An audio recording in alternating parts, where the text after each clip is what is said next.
Last लेक्चरमध्ये आपण बघितलं होतं डबल फर्टिलायझेशन आणि इम्पॉर्टन्स ऑफ डबल फर्टिलायझेशन. आता आपलं चालू आहे डेव्हलपमेंट ऑफ एंडोस्पर्म.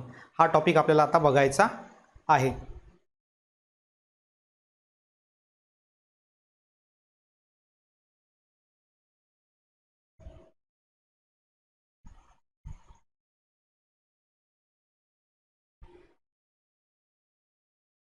हाय करण. ठीक आहे, करण म्हणत आहेत सर तुम्ही कुठले आहात? ओके, सध्या आम्ही अकोल्यामध्ये आहे. तिथून सगळं सेटअप वगैरे चालू आहे, लेक्चर वगैरे रेकॉर्डिंग.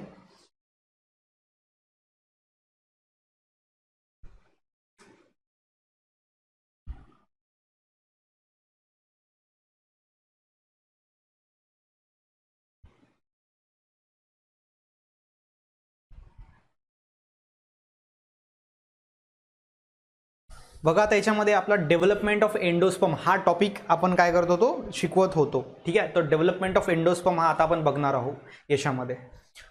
तर मग चला सुरू करूया. बघा, सर्वात पहिल्यांदा डेव्हलपमेंट ऑफ एंडोस्पर्म याआधी तुम्हाला माहिती असलं पाहिजे की एंडोस्पर्म हा कसा बनतो. ओके, एंडोस्पर्म हा कसा बनतो हे जर सांगायचं झालं तर एंडोस्पर्म कसा बनतो बघा. सर्वात पहिल्यांदा तुम्हाला माहिती आहे दोन फर्टिलायझेशन होते. ओके, फर्स्ट फर्टिलायझेशन ज्याला आपण म्हणतो आणि सेकंड फर्टिलायझेशन. फर्टिलायझेशन दोनदा होत असते आणि त्या प्रोसेसला आपण डबल फर्टिलायझेशन म्हणतो, जे की प्लांट्समध्ये पाहायला भेटतं, अँजिओस्पर्ममध्ये पाहायला भेटते. मग इथे जे फर्स्ट फर्टिलायझेशन असते याच्यामध्ये झायगोट तयार होत असते आणि तो डिप्लॉइड असतो, 2 सेट ऑफ क्रोमोझोम आपण ज्याला म्हणतो. आणि सेकंड फर्टिलायझेशन जे असते त्याच्यामध्ये तयार होत असते पीईएन, त्याला आपण प्रायमरी एंडोस्पर्म न्यूक्लियस असं म्हणतो. काय तयार होते? पीईएन तयार होते, that is primary endosperm nucleus तयार होतं. आणि मग हे जे न्यूक्लियस आहे हे कशामध्ये कन्वर्ट होतं? एंडोस्पर्ममध्ये. ओके, एंडोस्पर्ममध्ये. मग आपल्याला हे बघायचं आहे की जो पीईएन आहे म्हणजे प्रायमरी एंडोस्पर्म न्यूक्लियस आहे तो त्याच्यापासून एंडोस्पर्म कसा बनते. मग त्याला आपण म्हणायचं डेव्हलपमेंट ऑफ एंडोस्पर्म.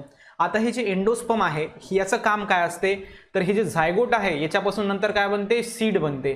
आणि सीडमध्ये काय असतात? एम्ब्रिओ. ओके, सो एम्ब्रिओ तिथे असते.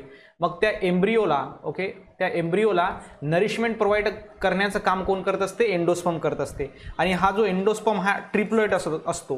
ट्रिप्लॉइड म्हणजे 3 सेट ऑफ क्रोमोझोम. का? कारण हे सेकंडरी न्यूक्लियस जो डिप्लॉइड होता आणि एक सेल म्हणजे जी हेप्लॉइड होती. डिप्लॉइड आणि हेप्लॉइड म्हणजे ट्रिप्लॉइड सेट ऑफ क्रोमोझोम या एंडोस्पर्ममध्ये असतील. आणि या एंडोस्पर्मचं महत्त्वाचं जे काम आहे ते हे आहे की हे एंडोस्पर्म काय करते? सीडमध्ये असलेल्या एम्ब्रिओला त्याच्या ग्रोथसाठी मदत करते, त्याच्या डेव्हलपमेंटमध्ये काय करते? मदत करते. ह्या गोष्टी तुम्हाला इथे व्यवस्थित लक्षात ठेवायच्या आहे. त्यानंतर बघा समोर, आता डेव्हलपमेंट ऑफ एंडोस्पर्मचे किती टाईप आहेत? तर डेव्हलपमेंट ऑफ एंडोस्पर्मचे 3 टाईप आहेत. बघ, त्याच्या आधी आपण बघू इथे इंट्रोडक्शन जनरली काय सांगितलेलं आहे. तर इथं सांगितलेलं आहे the triploid primary endosperm nucleus repeatedly divide mitotically. बघा, मायटोटिकली म्हणजे काय? याच्यामध्ये मायटोसिस नावाची प्रोसेस होत असते. बघा, 2 टाईपचं सेल डिव्हिजन असते, एक असते मायटोसिस, दुसरं असते मिओसिस. आणि डेव्हलपमेंट ऑफ एंडोस्पर्म जेव्हा होते तिथे मायटोसिस होत असते, मिओसिस होत नसते. आता मायटोसिस आणि मिओसिसमध्ये एक सर्वात मोठा जो फरक आहे तो हे आहे की मायटोसिसमध्ये एका सेलच्या 2 सेल बनतात आणि ज्याच्यामध्ये क्रोमोझोम नंबर सारखाच असतो. म्हणजे पहिल्या सेलमध्ये जर 20 क्रोमोझोम असतील तर दुसऱ्या 2 जे नवीन क्रोमोझोम तयार झाले त्याच्यामध्ये सुद्धा 20च असणार. आणि मिओसिसबद्दल जर आपण विचार केला तर मिओसिसमध्ये एका सेलच्या 4 सेल तयार होत असतात आणि ज्याच्यामध्ये क्रोमोझोम नंबर हा रिड्यूस होतो. म्हणजे जर पॅरेंट सेलमध्ये 20 क्रोमोझोम असल्या तर त्याच्यापासून जे नवीन 4 सेल तयार झालेले आहेत त्याच्यामध्ये 10 क्रोमोझोम असणार. म्हणून आपण मायटोसिसला इक्वेशनल डिव्हिजन म्हणतो आणि मिओसिसला रिडक्शनल डिव्हिजन म्हणतो. हे झालं मायटोसिस आणि मिओसिस बद्दलचा डिफरन्स सोप्यात सोप्या पद्धतीमध्ये. आता इथे मग जेव्हा एंडोस्पर्म फॉर्म होतो आणि हे कशापासून फॉर्म होतो? ट्रिप्लॉइड प्रायमरी एंडोस्पर्म पासून. ठीक आहे, सो ट्रिप्लॉइड प्रायमरी एंडोस्पर्म जो आहे त्याच्यापासून एंडोस्पर्म बनण्याच्या प्रोसेसलाच आपण म्हणतो डेव्हलपमेंट ऑफ एंडोस्पर्म. ओके, आणि हे जे एंडोस्पर्म आहे हा कसा असते बघा, इथं तुम्हाला दिलेला आहे न्यूट्रेटिव्ह आहे, हा नरिशमेंट प्रोव्हाइड करतो म्हणून याला आपण म्हणतो endosperm. In post fertilisation changes. आता पोस्ट फर्टिलायझेशन म्हणजे काय? फर्टिलायझेशन झाल्याच्या नंतरचा एंडोस्पर्म तयार होत असते. फर्टिलायझेशन होण्याच्या आधी एंडोस्पर्म तयार होत नसतो. ओके, ओव्ह्यूलमध्ये काय होतं? Changes within the ovule. Okay, the embryo and endosperm are seen to develop simultaneously. बघा, जो एम्ब्रिओ असतो तो आणि त्याच्यासोबतच जे एंडोस्पर्म आहे ते दोन्हीही सायमल्टेनियसली डेव्हलप होत असतात. ओके, हे तुम्हाला ध्यानात ठेवायचं आहे आफ्टर फर्टिलायझेशन. त्यानंतर the other cell of embryo sac बघा डिस्क. बघा, डिसऑर्गनाइज्ड सूनर अँड लेटर. बघा एम्ब्रिओ सॅकच्या जे बाकीचे सेल आहेत तुम्हाला माहिती आहे, तिथं अँटीपोडल सेल आहेत, ते मग काय होतात तिथं डिसऑर्गनाइज होतात, त्यांची जागा वगैरे बदलतात ते. आता इथे the formation of triploid endosperm nucleus triggered cell division which leads to formation of endosperm. आता जो प्रायमरी एंडोस्पर्म न्यूक्लियस आहे त्याच्यामध्ये काय होते, रिपीटेड सेल डिव्हिजन होत असते. आणि कोणत्या टाईपचं सेल डिव्हिजन होत असते असा जर प्रश्न आला तर ते होत असते मायटोसिस, मिओसिस होत नसते. आता तेच आपण इथे आलेलो आहेत. तर त्याच्यामध्ये बघा देर आर 3 टाईप्स. किती टाईप्सचा आहे इथे बघा, there are 3 types of endosperm on the basis of, कशाच्या बेसिसवरती आहे हा सर्वात महत्त्वाचा आहे, ते आहे on the basis of mode of development. म्हणजे ते डेव्हलप जो झालेला आहे त्याचा मोड कसा आहे, कशा पद्धतीनं तो डेव्हलप झालेला आहे त्याच्यावरती डेव्हलपमेंट ऑफ एंडोस्पर्मचे किती टाईप पडणार, 3 टाईप पडणार. मग त्यामधला पहिला टाईपचा जर आपण विचार केला तर तो असणार nuclear type. Okay, so first one is the nuclear type. त्यानंतर आपण जर समोरचा बघितला, ओके बघा याच्यामध्ये दुसरा जो टाईपचा एंडोस्पर्म आहे तो आहे सेल्युलर एंडोस्पर्म, आणि तिसऱ्या टाईपचा जो एंडोस्पर्म आहे तो आहे हेलोबियल टाईप ऑफ एंडोस्पर्म. ठीक आहे, हे गोष्टी काय करायचं तुम्हाला लक्षात ठेवायच्या आहेत. म्हणजे 3 टाईपचा डेव्हलपमेंट ऑफ एंडोस्पर्म आहे. पहिला न्यूक्लिअर, देन सेल्युलर आणि देन हेलोबियल. मग हे तिन्ही टाईपचे जे आहेत ते कशावरून पडलेले आहे, मोड्स ऑफ डेव्हलपमेंट. डेव्हलप होताना त्यांनी कोणत्या मार्गाने तो डेव्हलप झाला त्याच्यावरून याचे 3 टाईप पडलेले आहे. मग आपण पहिल्या टाईपचा बघू जेणेकरून आपल्याला समजेल की न्यूक्लिअर टाईप नेमकं काय असते. Okay, so let's see about the nuclear type of endosperm. बघा हा न्यूक्लिअर टाईप ऑफ जो एंडोस्पर्म असतो ना तो किती फॅमिलीमध्ये दिसतो असं जर विचारलं तर ते बघा किती फॅमिलीमध्ये, 161 फॅमिलीजमध्ये आणि अँजिओस्पर्मिक फॅमिलीजमध्ये. आता अँजिओस्पर्म्स म्हणजे काय बघा, हे प्लांट्सचे क्लासिफिकेशनसाठी यूज केलेलं आहे अँजिओस्पर्म्स. तर याच्यामध्ये काय असते, असा प्लांट ज्याच्यामध्ये फ्रूटच्या आतमध्ये सीड असते ते आहेत angiosperm. For example mango. So mango काय आहेत मग अँजिओस्पर्म आहे. मग अँजिओस्पर्ममध्ये 161 फॅमिलीज जे आहेत त्याच्यामध्ये हे न्यूक्लिअर टाईपचं डेव्हलपमेंट जे असते एंडोस्पर्मचं हे तिथं पाहायला भेटते. ओके, आता मग प्रश्न असा आहे की या न्यूक्लिअर टाईपच्या डेव्हलपमेंट ऑफ एंडोस्पर्ममध्ये कसं प्रोसेस होत असते, डेव्हलपमेंट कशी होते एंडोस्पर्मची. तर बघा hair the primary endosperm nucleus. बघा तुम्हाला मी स्टार्टिंगला सांगितलंय की प्रायमरी एंडोस्पर्म न्यूक्लियस पासून काय बनत असते, एंडोस्पर्म बनत असते आणि त्याला डेव्हलपमेंट ऑफ एंडोस्पर्म म्हणतो. मग इथे प्रायमरी एंडोस्पर्म जो न्यूक्लियस असतो शॉर्टकटमध्ये मी त्याला PEN म्हणणार. काय म्हणणार, PEN. हा काय करतो, रिपीटेडली डिवाइड होतो. रिपीटेडली मीन्स परत काय होते, हा डिवाइड होतो. आणि कोणतं डिव्हिजन याच्यामध्ये होत असते, मायटोटिकली तुम्हाला सांगितलेलं आहे. मायटोटिकली म्हणजे मायटोसिस. ओके, सो मायटोटिकली म्हणजे काय असते, मायटोसिस इथं होते आणि मायटोसिस झाल्यामुळे त्याच्यानंतर काय होते, विदाऊट वॉल फॉर्मेशन. हा शब्द सर्वात महत्त्वाचा आहे. म्हणजे काय झालं की जो प्रायमरी एंडोस्पर्म न्यूक्लियस आहे तो रिपीटेडली डिवाइड झाला, परत डिवाइड झाला, परंतु त्याच्यावरती वॉल तयार झाली का, नाही, वॉल तयार झाली नाही. आणि त्याच्यामध्ये मग त्यांनी काय केलं, फ्री न्यूक्लियाय तिथं तयार झाल्या. फ्री म्हणजे खूप साऱ्या न्यूक्लियस तयार झाल्या. आता खूप साऱ्या न्यूक्लियस तयार झाल्या असं का म्हणतो, कारण त्याच्यावर वॉल आहे का, नाही, इथं विदाऊट वॉल फॉर्मेशन आहे. मग त्या तशा टाईपच्या डेव्हलपमेंट ऑफ एंडोस्पर्मला आपण म्हणतो न्यूक्लिअर टाईप. जसं की आता डायग्राममध्ये आपण बघू शकतो. ओके, ही आहे डायग्राम. डायग्रामला थोडं झूम करू जेणेकरून आपल्याला व्यवस्थितपैकी त्याला एक्सप्लेन करता येईल. ओके, तर मग तुमच्या समोर जी डायग्राम आहे ती आहे nuclear type of development of एंडोस्पर्ममध्ये. आता बघा इथे झायगोट किंवा हे ऊस्पियर आहे इथे. ओके, आणि बाजूला जो पार्ट आहे तो काय आहे, पूर्ण ओके एंडोस्पर्म आहे. पण हा एंडोस्पर्म आहे का नाही, हा आहे ट्रिप्लॉइड एंडोस्पर्म न्यूक्लियस. ओके, हे तुम्हाला ध्यानात ठेवायचं आहे, ट्रिप्लॉइड एंडोस्पर्म न्यूक्लियस. मग याच्यामध्ये काय होणार, डिव्हिजन होणार. कोणतं डिव्हिजन, मायटोसिस. बघा खूप साऱ्या सेल तयार झालेला आहे. बघा 1 2 3 4 अशा खूप साऱ्या सेल तयार झालेल्या आहे, परंतु याच्यावरती वॉल आहे का, नाही, विदाऊट वॉल फॉर्मेशन. म्हणून आपण याला काय म्हणतो असतो, फ्री न्यूक्लियाय म्हणतो. काय म्हणतो, फ्री न्यूक्लियाय. ओके, याला आपण काय म्हणणार, फ्री न्यूक्लियाय म्हणा. इथे विदाऊट वॉल फॉर्मेशन काय झालेलं आहे, डिव्हिजन झालेलं आहे. आणि मग त्याच्यापासून काय तयार झालेलं आहे, एंडोस्पर्म. मग त्याच्यानंतर तिथं वॉल फॉर्म होते. ओके, बघा आता थोडं आणखी डिटेलमध्ये जर आपण बघायचं झालं तर तिथं सांगितलेलं आहे, काय सांगितलेलं आहे. ओके, बघा इथे सांगितलेलं आहे, vacuoles appear in the central cell pushing the nuclei toward the periphery. आता इथे काय होते, एक मधामध्ये एक व्हॅक्यूल ओपन होते. ओके, हे काय आहे, मग हे मधामध्ये जे आहे ते आहे व्हॅक्यूल्स. ओके, सो हे जे व्हॅक्यूल आहे याच्यामध्ये तुम्हाला बघू शकता मधामध्ये व्हॅक्यूल आहे आणि जे सेल्स आहेत म्हणजे त्याला आपण न्यूक्लियाय म्हणतो कारण याच्यावर वॉल तयार झालेली नाही आणखीन. मग हे न्यूक्लियस साईडनं टाकलेले आहेत, बाजूला लोटलेले आहे, म्हणजे पेरीफेरी साईडला ते काय केलेलं आहे ते लोटलेलं आहे. ओके, इथे तुम्हाला बघू शकता तुम्ही pushing nuclei toward the okay pushing nuclei toward the periphery. आणि नंतर मग लॅटर बघा काय होते.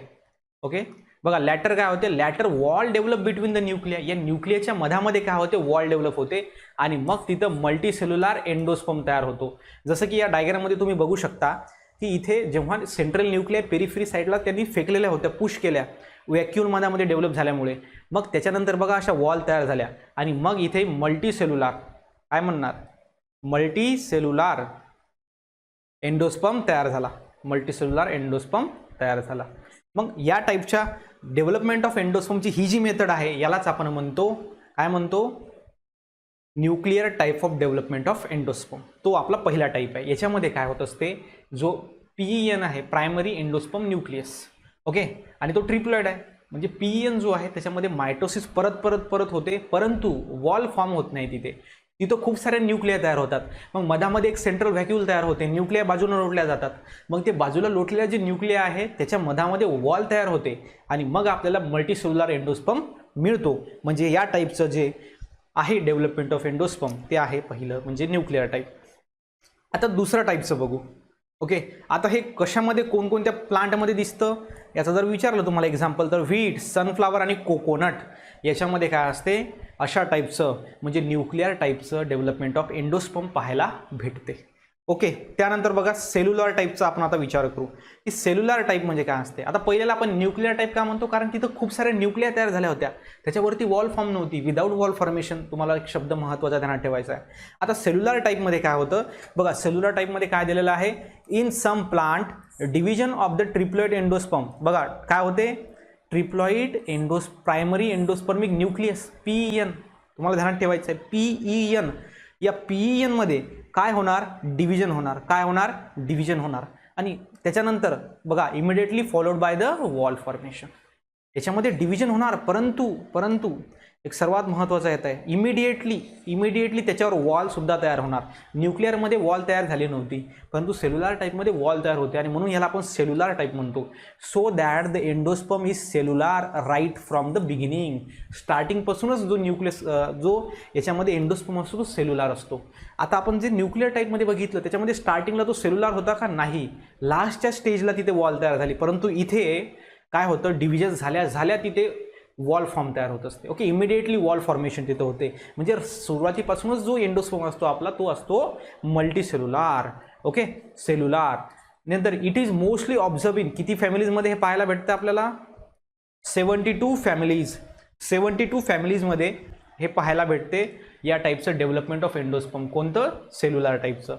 Of dicot and as in members, जसं की याचे एक्झाम्पल जर तुम्हाला विचारले तर बाल्सम, पेटुनिया आणि ॲडॉक्सा हे 3 एक्झाम्पल्स तुम्हाला काय करायचे, लक्षात ठेवायचे आहे. त्यावरून तुम्ही ध्यानात ठेवू शकता की तुम्हाला प्रश्न येऊ शकतो की cellular type of development of endosperm खालीलपैकी कोणत्या प्लांट्समध्ये पाहायला मिळते. तर तिथे ऑप्शनमध्ये देऊ शकतात balsam, petunia, Adoxa and fourth option is all of this. तर तुमचा आन्सर काय असणार, ऑल ऑफ दिस. ठीक आहे, ते झालं तुमचं दुसऱ्या टाईपचं डेव्हलपमेंट ऑफ एंडोस्पर्म. आता जेव्हा आपण तिसऱ्या टाईपच्या डेव्हलपमेंट ऑफ एंडोस्पर्मकडे वळतो, बघा तिसऱ्या टाईपच्या याच्यामध्ये काय सांगितलेलं आहे तुम्हाला, ते आहे हॅलोबियल टाईपचं. तिसरं हॅलोबियल, पहिलं न्यूक्लिअर, दुसरं सेल्युलर, तिसरं helobial type. Okay, so helobial type of development of एंडोस्पर्ममध्ये काय असतं, it occurs in order of, बघा एका ऑर्डरमध्ये होतं. ऑर्डर म्हणजे काय आहे तुम्हाला माहिती आहे, क्लासिफिकेशनमध्ये ऑर्डर असतं, जिनस असतं, फॅमिली असतं, स्पेसिस असतं, किंगडम असतं. ओके, त्याच्यानंतर सब किंगडम असतं. तसंच ऑर्डर एक असते त्याच्यामध्ये प्लांट्स असतात. म्हणजे हॅलोबियल नावाची ऑर्डर आहे त्याच्यामध्ये जे प्लांट्स असते त्या प्लांटमध्ये ह्या टाईपच्या डेव्हलपमेंट ऑफ एंडोस्पर्म पाहायला मिळते. जसं की मोनोकॉटिलिडॉनमध्ये फॉर एक्झाम्पल राईसची जी सीड आहे ती 2 पार्टमध्ये डिवाइड होणार का, नाही, त्याला आपण म्हणणार मोनोकॉटिलिडॉन. मोनोकॉट प्लांट सुद्धा त्याला म्हटलं जाते. सोयाबीनची 2 पार्टमध्ये डिवाइड होते त्याला आपण डायकॉट असं म्हणतो. Okay, so monocot in this case first division of primary endosperm nucleus. बघा याच्यामध्ये पहिल्यांदा काय होते, डिव्हिजन होते PEN मध्ये, प्रायमरी एंडोस्पर्म न्यूक्लियसमध्ये. ओके, परंतु बघा प्रायमरी एंडोस्पर्म न्यूक्लियसमध्ये डिव्हिजन होते आणि बघा त्याच्यानंतर समोर आहे followed by the transverse wall.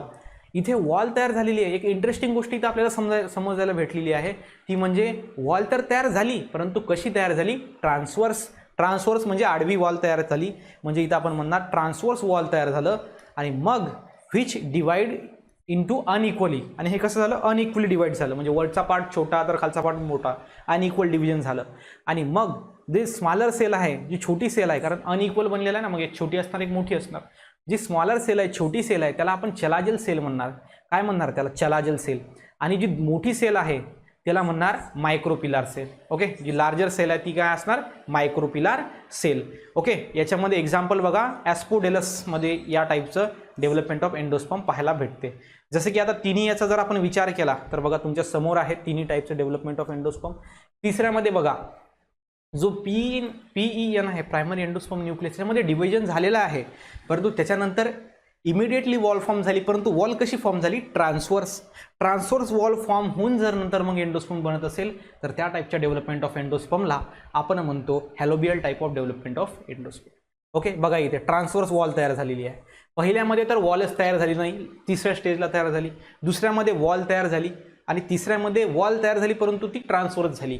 हे 3 मेन डिफरन्स तुम्हाला इथे लक्षात ठेवायचे आहेत. आणि बेसिकच्या गोष्टी तुम्हाला माहितीच आहे. काय बेसिक याच्यामध्ये, PEN पासून डिव्हिजन होऊन एंडोस्पर्म बनत असते. ओके, परंतु ते डिव्हिजन कसं होते, वॉल कधी फॉर्म होते, याच्यावरून तर त्याचे टाईप दिलेले आहे. ओके, हे तुम्हाला जाणायचं आहे. कोणत्या किती फॅमिलीजमध्ये हे पाहायला भेटतं हे तुम्हाला लक्षात ठेवायचं आहे. त्याच्यामध्ये किती तुम्हाला एक्झाम्पल्स कोणकोणते आहेत ते तुम्हाला व्यवस्थितपैकी लक्षात ठेवायचं आहे. त्यानंतर बघा तुम्हाला समोर आहे डेव्हलपमेंट ऑफ एम्ब्रियो. ओके, तर बघा तुम्हाला मी सांगतो व्यवस्थितपैकी काय आहे नेमकं प्रोसेस. बघा आपण काय शिकलो आत्तापर्यंत, आपल्याला माहिती आहे डबल फर्टिलायझेशनमध्ये काय काय बनलेलं होतं. एका याच्यामध्ये झायगोट बनलेला होता. झायगोट म्हणजे ज्याच्यामध्ये काय एम्ब्रियो आहे, एम्ब्रियो. आणि दुसऱ्या प्रोसेसमध्ये काय बनलं होतं, सेकंड फर्टिलायझेशनमध्ये एंडोस्पर्म बनला होता. ओके, काय बनलं होतं, एंडोस्पर्म. मग आता आपण काय बघितलं आत्तापर्यंत, झायगोटची बघा डेव्हलपमेंट ऑफ एंडोस्पर्म आपलं संपलं. Okay, development of endosperm, development of endosperm आता आपण बघितलेलं आहे. आपल्याला कळालं की डेव्हलपमेंट ऑफ एंडोस्पर्म कशी होते, 3 टाईपची होत असते. आता आपल्याला काय बघायचं आहे, डेव्हलपमेंट ऑफ एम्ब्रियो. आलं लक्षात, कारण फर्टिलायझेशन नंतर 2 गोष्टी बनतात, एक बनते झायगोट, दुसरं बनते एंडोस्पर्म. एंडोस्पर्मची डेव्हलपमेंट आपली संपली. आता आपण बघणार की जो झायगोट आहे तो कसा डेव्हलप होतो. Okay, so let's see the development of zygote, किंवा त्याला मग एम्ब्रियो सुद्धा असं म्हटलं जाते. ओके, एम्ब्रियो सुद्धा त्याला आपण म्हणणार. तर मग जेव्हा आपण एम्ब्रियोचं बघतो, बघा तुमच्यासाठी एक फोटो सुद्धा मी आणलेला आहे ज्याच्यावरून तुम्हाला आणखीन सोप्या पद्धतीने शिकवता येईल. बघा डेव्हलपमेंट ऑफ एम्ब्रियो आता आपण बघू. Okay, development of embryo. आता डेव्हलपमेंट ऑफ एम्ब्रियोमध्ये काय आहे तुम्हाला सांगितलेलं, the process of development of zygote into an embryo. बघा झायगोटपासून काय काय बनत असते, एम्ब्रियो बनत असते.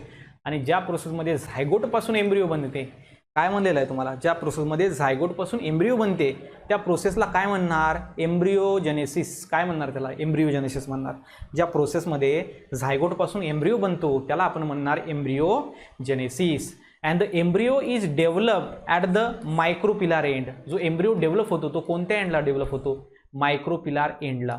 ओके, तुम्हाला माहिती आहे हे आपलं झायगोट आहे. झायगोटमध्ये 2 एंड असतात, वरचं असते चलाजल आणि जो खालचा एंड असते त्याला आपण म्हणणार मायक्रोपिलार एंड. ठीक आहे, so this is the micropylar end. मग या एंडला काय होत असते, एम्ब्रियो बनत असतो झायगोटपासून, आणि ज्या प्रोसेसमध्ये बनतं त्याला आपण म्हणतो एम्ब्रियोजेनेसिस. ओके, हे तुम्हाला ध्यानात ठेवायचं आहे. त्यानंतर the growth of the embryo trigger only. कधी ट्रिजर होते, after certain amount of endosperm is form.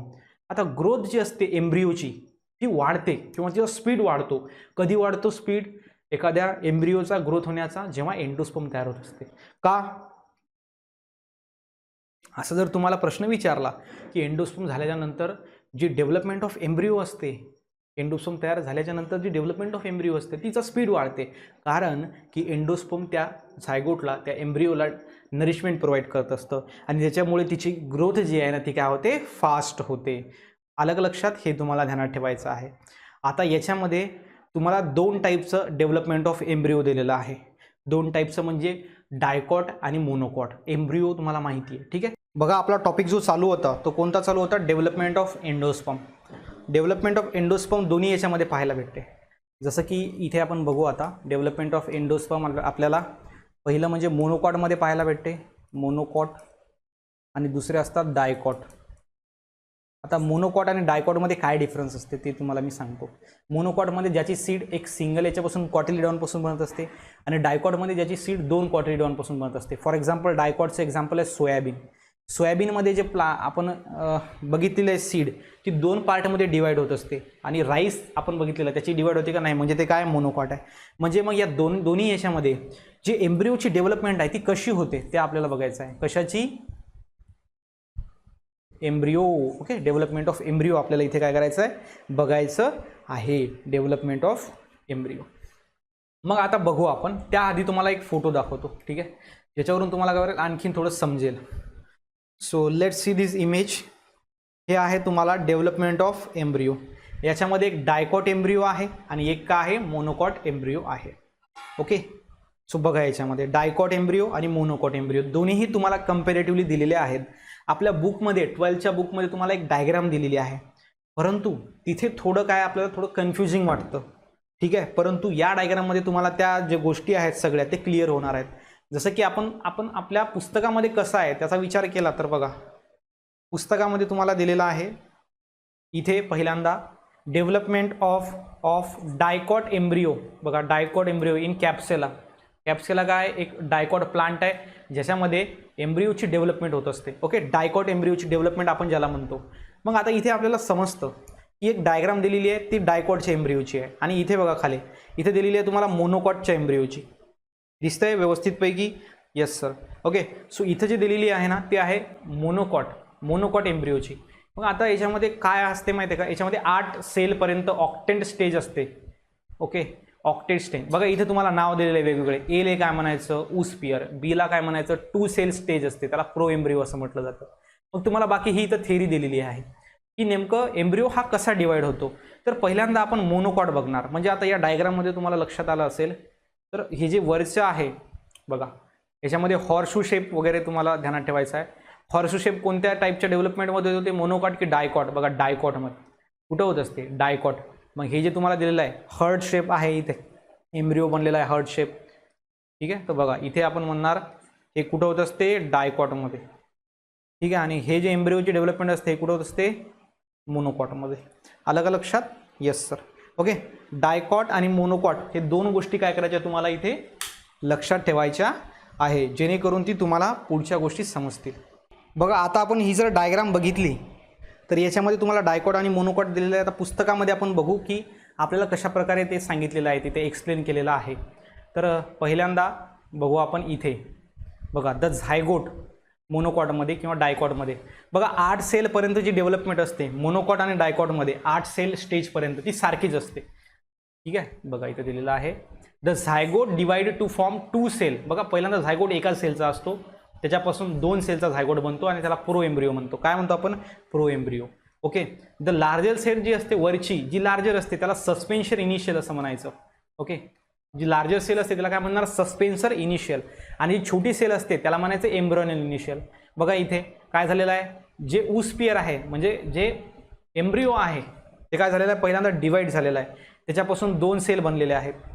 पहिली मोठीवाली सेल लार्जर सेल त्याला म्हणायचं सस्पेन्सर इनिशियल आणि छोटीवाली सेल टर्मिनल सेल त्याला म्हणायचं सस्पेन्सर बघा इनिशियल आणि एम्ब्रियोनियल इनिशियल काय म्हणायचं, एम्ब्रियोनियल इनिशियल. बघा याच्यामध्ये जी नंतर मग सस्पेन्सर जी सेल आहे म्हणजे जी वरची सेल आहे त्याच्यामध्ये बघा डिवाइड होते ही ट्रान्सवर्सली. ट्रान्सवर्स म्हणजे अशी आडव्या पद्धतीने इन 1 प्लेन आणि टू प्रोड्यूस फिलामेंटस सस्पेन्सर. जी वरची सेल आहे म्हणजे सस्पेन्सर इनिशियल ही परत डिवाइड होते आणि 6 ते 10 सेल बनवत असते. ओके, बघा इथं तुम्हाला दिलेली आहे सस्पेन्सर इनिशियल जी आहे ती, मग तुम्हाला इथे दिलेली आहे. बघा इथे किती सेल बनल्या, 1 2 3 4 5 6 7 8 9 10. ओके, 10 सेल इथं बनलेल्या आहेत. 6 ते 10 सेल हे बनवत असते. त्यानंतर जी पहिली सेल असते बघा इथं थोडं महत्त्वाचं आहे, the first cell of suspensor initial toward the micropylar end become swollen and function as. जी पहिली सेल असते सस्पेन्शियर कडची टुवार्ड सस्पेन्सर, ओके, ही कशी सोलन बनते आणि काय काम करते, ॲज अ हॉस्टेरियम. ओके, म्हणजे काय करते, नरिशमेंट ॲब्झॉर्ब करण्याचं काम करते. जसं की the lowermost cell of suspensor known as hypophysis. बघा जनरलच्या गोष्टी आता जी सस्पेन्सर बनलेला आहे, सस्पेन्सर इनिशियलपासून जे 6 ते 10 सेलचा सस्पेन्सर बनलेला आहे त्याच्यामध्ये जी लोअर मोस्ट सेल आहे त्याला आपण काय म्हणणार, हायपोफायसिस म्हणणार. काय म्हणणार, hypophysis. The suspensor help in pushing the embryo in the endosperm. बघा हे जे सस्पेन्सर असते ते काय करते, या एम्ब्रिओला एंडोस्पर्ममध्ये पुश करण्यास मदत करते. जसं की याचं एक्झाम्पल जर झालं तर बघा आपल्याकडं मँगोचा प्लांट आहे, मँगोचा प्लांट आहे, त्याला मँगोचं फ्रूट धरलं, मँगोचं फ्रूटचा विचार केला तर काय असते, बाहेरून जो असतो जो आपण खातो पदार्थ ते असते एंडोस्पर्म, आणि त्याच्या आतमध्ये काय असते, सीड असते. सीड आहे म्हणजे ती एम्ब्रिओ आहे, त्याच्या आतमध्ये काय आहे, एम्ब्रिओ. म्हणजे एम्ब्रिओला काय केलेलं आहे, त्या एंडोस्पर्मच्या आतमध्ये पुश केलेलं आहे. आणि ते पुश करण्याचं काम कोण केलं, तर मग ते केलं सस्पेन्सरनं. कोण केलं, सस्पेन्सरनं. हा प्रश्न तुम्हाला येऊ शकतो. त्यानंतर embryonal initial undergoes 3 successive mitotic division. मग त्यानंतर जे एम्ब्रियोनल इनिशियल आहे म्हणजे खालच्या साईडची होती ती एम्ब्रियोनल इनिशियल बघा ही, मग याच्यामध्ये काय झालं, डिव्हिजन झालेले आहे. आणि कितीपर्यंत बनली ही, ऑक्टंट स्टेज बनलेली आहे, ऑक्टंट स्टेज. ओके बघा याच्यामध्ये ऑक्टेन स्टेज तुम्हाला इथे हायपोकॉटिल रॅडिकल तयार झालेला आहे. Whereas 4 cells of the upper tier from plumule. आता वरचे जे 4 ग्रुप असणार सेलचा, वरच्या 4 सेलचा ग्रुप ते प्लिम्यूल बनवत असते, प्लिम्यूल. आणि त्याच्यानंतर अँड 1 or 2 कॉटिलिडॉन हे बनवत असते. प्लिम्यूल आणि कॉटिलिडॉन कोणते टायर बनवतात, टायर म्हणजे group of cell, upper tier. Okay हे तुम्हाला ध्यानात ठेवायचं. And hypophysis by the further division. Hypophysis by the further division give rise the part of radical and root cap. आणि हायपोफायसिस काय बनवते, रॅडिकल आणि रूट कॅप बनवते. ठीक आहे, हे तुम्हाला एम्ब्रिओची डेव्हलपमेंट तुम्हाला सांगितलेली आहे. काही इम्पॉर्टंट जे गोष्टी आहेत जे तुम्हाला सीईटीमध्ये सुद्धा कामी येणार ते आहे, the single shield cotyledon is called as scutellum. Shield बघा, शिल्ड म्हणजे काय, ढाल, ढालासारखं स्ट्रक्चर बनते त्या कॉटिलिडॉनचं, त्याला स्क्युटेलम म्हणायचं. काय म्हणायचं, स्क्युटेलम. सीईटीमध्ये ॲज इट इज तुम्हाला प्रश्न येतो. त्यानंतर द प्रोटेक्टिव्ह शीथ प्लिम्यूल, प्लिम्यूलची प्रोटेक्टिव्ह शीथ त्याला कोलेप्टाईल म्हणायचं. काय म्हणायचं, कोलेप्टाईल. अँड द रॅडिकल जो असतो त्याला कोलर हिजा म्हणायचं. Okay coleorhiza. And finally ovule is transform into seed and ovary into fruit. बघा ओव्ह्यूल आणि ओव्हरी असते, तुम्हाला हे ध्यानात ठेवायचं आहे, ओव्ह्यूल आणि ओव्हरी असते. ओके मी इथं लिहिणार ओव्ह्यूल आणि असते ओव्हरी. तुम्हाला माहिती आहे ओव्ह्यूल आणि ओव्हरी कुठं असते, फिमेल गॅमेटोफाइटमध्ये. मग याच्यामध्ये फ्युजन झाल्यानंतर तुम्हाला माहिती आहे फर्टिलायझेशन झाल्यानंतर काय होते, जो ओव्ह्यूल आहे ते कशामध्ये डेव्हलप होते, सीडमध्ये कन्वर्ट होतो. ओव्ह्यूलपासून सीड बनते आणि जी ओव्हरी असते त्याच्यापासून काय बनते, फ्रूट. काय बनते, फ्रूट. आणि जो की आपण खातो. ओके ध्यानात ठेवायचं, सीडच्या वरचा पार्ट जो आहे तो फ्रूट आहे, त्या फ्रूटला आपण खातो. पण नॉर्मली जर विचार केला, नॅचरली विचार केला तर त्या सीडच्या वरचं जे एंडोस्पर्म आहे ते कोणासाठी बनवलेलं आहे, आतमधल्या असलेल्या एम्ब्रिओसाठी म्हणजे त्या सीडसाठी बनवलेलं आहे. कारण जेव्हा ती काय करणार, ग्रोथ होणार तिची, तेव्हा ते कामी येणार त्या सीडला. ओके म्हणजे त्यासाठी बनवलेलं आहे. पण आपण काय करतो, त्यांचा जे एंडोस्पर्म आहे ते आपण खाऊन टाकतो. ठीक आहे, हे तुम्हाला ध्यानात ठेवायचं आहे. बेसिक सी कन्सेप्टचा जर विचार केला तर ते पाहायला भेटतं आपल्याला तिथे प्लांटमध्ये. इथे आपण जर विचार केला तर development of dicot embryo in capsella. Okay आणि त्यानंतर आहे इकडे डेव्हलपमेंट ऑफ मोनोकॉट एम्ब्रिओ. याच्या डायग्राम्स तुम्हाला वेगवेगळ्या दिलेल्या आहेत, परंतु याच्यामध्ये तुम्हाला कन्फ्युजन होतं. ओके बुकमध्ये आपल्याला सांगितलेलं आहे की 8 स्टेजपर्यंत म्हणजे त्याला आपण म्हणतो ऑक्टन स्टेज, ऑक्टन स्टेजपर्यंत ही डेव्हलपमेंट सिमिलर असते, परंतु त्याच्या पुढे चेंजेस असतात. तर मग आपण काय करू आता, मोनोकॉट आणि डायकॉट या दोन्हीची एम्ब्रिओची जी डायग्राम आहे, दोन्ही ही डायग्राम ते आपण कम्पॅरेटिव्हली बघू, जेणेकरून आपल्याला नंतर मग काय होणार, समजून जाईल. जसं की ही डायग्राम तुम्ही बघू शकता. इथे तुम्हाला दिलेला आहे मोनोकॉट आणि dicot embryo.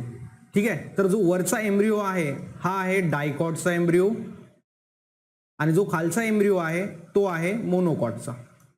Okay monocot and dicot. तर तुम्हाला इथं लक्षात येत आहे क्लिअरली आपल्याला जे बघायचं आहे ते. इथे बघा ही पहिली सेल आहे झायगोट, ज्याला आपण म्हणतो झायगोट. कारण या प्रोसेसमध्ये, या एम्ब्रिओ जेनेसिसमध्ये काय असते, झायगोट पासून एम्ब्रिओ बनत असते. म्हणजे ही प्रोसेस कोणापासून स्टार्ट होते, झायगोट पासून. पहिल्यांदा झायगोट हा सिंगल सेलचा असतो, त्यानंतर बघा इथे 2 सेल बनलेले आहेत. त्यानंतर बघा इकडे सस्पेन्सर इनिशियल मध्ये आणखीन फर्दर डिवाइड झालेलं बघा, ब्ल्यू कलर आणि तुम्हाला येलो कलर दिलेला आहे. त्यानंतर बघा इथे हार्ट शेप जो आहे तो एम्ब्रिओ बनलेला आहे. त्यानंतर इथे हॉर्सशू शेप तुम्हाला दिसतंय. ओके हॉर्सशू शेप कसा असणार, असा. ओके याला म्हणणार आपण हॉर्स शू शेप. त्यानंतर हर्ट शेप एम्ब्रिओ, हे सगळं कुठं पाहायला भेटतं, डायकॉटमध्ये. परंतु इथे तुम्ही बघा जोपर्यंत 8 सेल आहेत, ओके 8 सेल पर्यंत जी स्टेज आहे तिथपर्यंत जे जेनेसिस आहे किंवा तिथपर्यंत जे डेव्हलपमेंट आहे ते सिमिलर असते मोनोकॉट आणि डायकॉटमध्ये. तुम्हाला MST CET मध्ये प्रश्न विचारू शकतात की किती स्टेज पर्यंत मोनोकॉट आणि डायकॉटमध्ये एम्ब्रिओची डेव्हलपमेंट सिमिलर असते, तर तुमचा आन्सर काय असणार, ऑक्टंट स्टेज पर्यंत. ओके, तर बघा पुस्तकामध्ये आपण आणखीन बघू डीपमध्ये, जसं की ही डायग्राम तुम्हाला आता बघितलेली असेल, तुम्ही व्यवस्थित याचा स्क्रीनशॉट काढून घ्या जेणेकरून तुमच्या आणखीन कन्सेप्ट काय होणार, क्लिअर होणार. आता बुकमध्ये बघा, आता ह्या डायग्राम्स तुम्हाला समजण्यात मदत होईल. बघा हे आहे डायकॉटचा एम्ब्रिओ. ओके, हा आहे डायकॉटचा एम्ब्रिओ. इथं बघू शकता तुम्ही, हे आहे हर्ड शेप. ओके, त्यानंतर बघा हॉर्शू शेप एम्ब्रिओ. ठीक आहे, तर मग त्याच्यानंतर लास्टला बनलेला आहे एच बनलेला आहे, म्हणजे हे झालं एम्ब्रिओ. कशापासून, झायगोट पासून बनलेला आहे. ओके, इथे बघा इथपर्यंत तुमची 8 सेलची स्टेज इथं संपलेली आहे. त्यानंतर इथे जर आपण आलो तर बघा इथे एवढं सिमिलर आहे. त्यानंतर बघा इथे 8 सेल स्टेज पर्यंत काय राहणार, सिमिलर राहणार. मग त्याच्यानंतर हे जे लास्ट बनलेलं आहे एच, हे आहे काय, लास्ट म्हणजे एम्ब्रिओ आहे. झायगोट पासून काय बनलेलं आहे, एम्ब्रिओ. जसं की इथं तुम्ही बघू शकता या एम्ब्रिओ मध्ये काय काय पार्ट आहेत. स्क्युटेलम आपण बघितलं, स्क्युटेलम कशाला म्हणायचं, सील्ड शेप कॉटिलिडॉन, कोलेप्टाईल आहे, शूट अपेक्स आहे, इपिब्लास्ट आहे, रॅडिकल आहे, त्यानंतर रूट कॅप आहे आणि कोलेरिझा आहे. आणि याच्यामध्ये तुम्हाला एक ध्यानात ठेवायचं की एम्ब्रिओमध्ये ह्या सगळ्या ज्या गोष्टी आहेत, ठीक आहे, तुम्हाला इथं समजलेलं आहे, ह्या सगळ्या ज्या गोष्टी आहेत याच्यापासून मग फर्दर डेव्हलप होऊन नवीन जो ऑर्गॅनिझम आहे, नवीन जो प्लांट आहे तो क्रिएट होणार. म्हणजे या झायगोटमध्ये असलेल्या ह्या 5-6 गोष्टी, ओके, याच्यामध्ये अशी ॲबिलिटी आहे की ते प्लांट्सला काय होणार, तयार करणार. ते तुम्हाला लक्षात ठेवायचं. आणि इथे बघा, इथे तुम्हाला शॉर्टमध्ये सांगितलेलं आहे, एक आहे ऊसपियर, त्याला आपण झायगोट सुद्धा म्हणू शकतो, ऊसपियर. त्यानंतर बी जो आहे इथं 2 सेल एम्ब्रिओ आहे आणि 2 सेल एम्ब्रिओलाच आपण काय म्हणणार, प्रो एम्ब्रिओ. त्यानंतर ई बघा एम्ब्रियोनल इनिशियल, टी आहे सस्पेन्सर इनिशियल. बघा इकडे हा ई एम्ब्रियोनल इनिशियल. त्यानंतर बघा हा खालची सेल म्हणजे टी, ते आहे सस्पेन्सर इनिशियल. मग या सस्पेन्सर इनिशियल मध्ये आणखीन डिव्हिजन होतात. बघा खालची सेल, ओके, एम्ब्रियो. नंतर एम्ब्रिओ सॅक, यम काय आहे तुमच्याकडे दिलेला, एम्ब्रिओ सॅक बघा इथे दिलेला आहे. मग एम्ब्रिओ सॅक आहे, त्याच्या आतमध्ये काय आहे मग, सस्पेन्सर इनिशियल आणि एम्ब्रियोनल इनिशियल, ह्या 2 सेल आहेत. मग त्यानंतर बघा B1 4 सेलचा असतो. B1 मध्ये बघा इथे B1 मध्ये 4 सेल झाला, 1 2 3 आणि 4. बघा E1 E2 S1 S2 म्हणजे हे 4 सेलचा एम्ब्रिओ इथं बनलेला आहे. त्यानंतर पुढे जो S1 आणि S2 आहे हे काय आहेत, बघा S1 आणि S2 are the suspensor initial and E1 आणि E2 R the embryonal initial. बघा E1 आणि E2. मग त्यानंतर तिथे फर्दर डेव्हलपमेंट होते. बघा दिलेलं आहे, फर्दर डेव्हलपमेंट झाली आणि नंतर रेड कलरचा कलर घेऊ आपण इथे, फर्दर डेव्हलपमेंट एम्ब्रिओ यस बनला म्हणजे सस्पेन्सर. इथे तुम्हाला दिलेलं, ओके, सस्पेन्सर एवढं पूर्ण जे आहे ना तेच बनणार मग सस्पेन्सर. ओके, आणि ई एच आहे हायपोथेसिस आणि ई आहे एम्ब्रियोनल मास. म्हणजे हा जो ई आहे तो एम्ब्रियोनल मास, जो यस आहे, जो ई आहे तो एम्ब्रियोनल मास, जो यस आहे तो आहे सस्पेन्सर आणि जो एच आहे ते आहे हायपोफायसिस. असं फर्दर काय झालेलं आहे, तिथं डेव्हलपमेंट होत गेलेली आहे. त्यानंतर बघा इथे तुम्हाला दिलेलं आहे endosperm in free nuclear stage. नंतर antipodal tissue embryo, developing embryo. E is embryo showing further development. बघा ई डायग्राम आपण बघत आहे इथे. ओके, हा पूर्ण एम्ब्रिओ आहे ई एच आणि यस मध्ये. तुम्हाला माहिती आहे एच काय आहे, हायपोफायसिस, यस काय आहे, सस्पेन्सर. ठीक आहे, तर हे शॉर्टमध्ये त्याचे नावं दिलेले आहेत.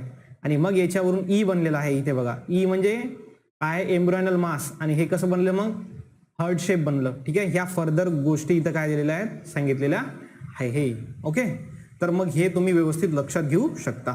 त्यानंतर बघा हे हायपोफायसिस, त्यानंतर हे प्लिम्यूल, त्यानंतर हे रॅडिकल, हे कॉटिलिडॉन आणि आरसी म्हणजे असणार रूट कॅप. ठीक आहे, तर ह्या 2 तुम्हाला एम्ब्रिओची डेव्हलपमेंट दोन्ही याच्यामध्ये लक्षात ठेवायची आहे. आता बघा त्यानंतरचा जो आपण पॉईंट बघणार आहे तो आहे सीड आणि फ्रूट डेव्हलपमेंट. ठीक आहे, सीड आणि फ्रूट डेव्हलपमेंट कशासाठी होत असते तुम्हाला माहिती आहे. पोलिनेशन होतं, पोलिनेशन झाल्यानंतर फर्टिलायझेशन होतं, मग तिथं सीड तयार होते, मग तिथं फ्रूट तयार होते. परंतु हे सीड आणि ही फ्रूट डेव्हलपमेंट जी आहे हिचं रिझन काय आहे, काय गोल आहे, बघा तुम्हाला इथं सांगितलेलं आहे. सर्वात पहिलं, the goal of reproduction is that living organism include plants. बघा रिप्रोडक्शनचा गोल काय आहे की जे लिव्हिंग ऑर्गॅनिझम इथं आहे रिप्रोडक्शन का होते, कारण माहिती आहे तुम्हाला एखाद्या ऑर्गॅनिझममध्ये रिप्रोडक्शन होते म्हणजे काय, त्याच्यापासून नवीन जनरेशन तयार होते. आता त्या ऑर्गॅनिझममध्ये रिप्रोडक्शन नावाची प्रॉपर्टी जर नसली तर तो ऑर्गॅनिझम नेक्स्ट जनरेशनला प्रोड्यूस करू शकत नाही. म्हणजे त्याचं जे अस्तित्व आहे जे या पृथ्वीवर मेंटेन राहणार ते राहू शकणार का नाही. आफ्टर सर्टन टाइम जे मॅच्युअर झालेले इंडिव्हिज्युअल्स आहेत ओके ऑर्गॅनिझम्स आहेत ते डेथ होणार त्यांची, जर नवीन जर प्रोड्यूस झाले नाही तर. म्हणजे जे अवेलेबल आहेत त्यांची डेथ होऊन जाणार आणि नवीन प्रोड्यूस होणार नाही. म्हणजे ती स्पेसिस अर्थवरून काय होणार, एक्सटिंक्ट होऊन जाणार, म्हणजे काय पूर्णपणे नष्ट होणार.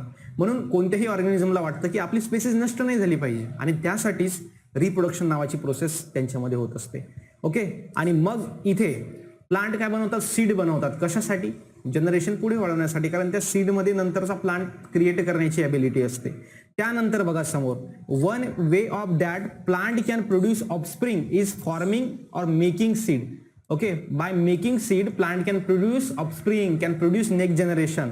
The flower must be pollinated. बघा फ्लावर मध्ये पोलिनेशन झालं पाहिजे. पोलिनेशन म्हणजे तिथे जे पोलन ग्रेन्स आहेत ते स्टिग्मावर पोहोचले पाहिजे, मग त्यानंतर तिथे फर्टिलायझेशन झालं पाहिजे. आणि सीड जी डेव्हलपमेंट आहे ती इनिशिएटेड बाय फर्टिलायझेशन झालं की लगेच सीड डेव्हलपमेंटची काय होते प्रोसेस चालू होत असते. आणि the integuments of the fertilize ovule persist and get transferred into seed coat and mature seed.